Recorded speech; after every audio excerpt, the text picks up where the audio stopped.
मैं अकेला ही चला था जानिबे मंजिल मगर, मैं अकेला ही चला था जानिबे मंजिल मगर, लोग साथ आते गए और कारवां बनता गया। लोग साथ आते गए और कारवां बनता गया। ये है मजलिस इत्तेहादुल मुस्लिमीन की कामयाबी का नतीजा। अपने तो अपने गैर भी मोहब्बत कर रहे हैं। और अभी तो रुको, क्लाइमैक्स अभी बाकी है। बड़े बेआबरू होकर तेरे कूचे से हम निकले।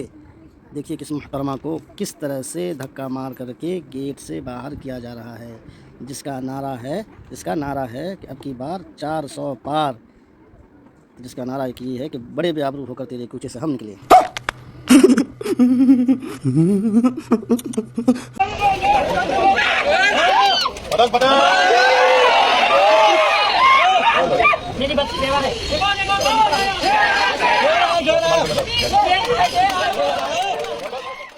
इस वीडियो के अंदर देखिए कि एक बूढ़ी अम्मा है कि किस तरह से जनाब इम्तियाज़ जलील साहब को रुपए दे रही हैं, कह रही हैं कि आशीर्वाद है मेरी तरफ से, लो बेटा जाओ खर्चा करना और कामयाबी मिलेगी। तो इस तरह मोहब्बत लोग कर रहे हैं मजलिस से। अल्लाह ताला मजलिस को कामयाब करे। इम्तियाज़ जलील साहब की मोहब्बत है लोगों में।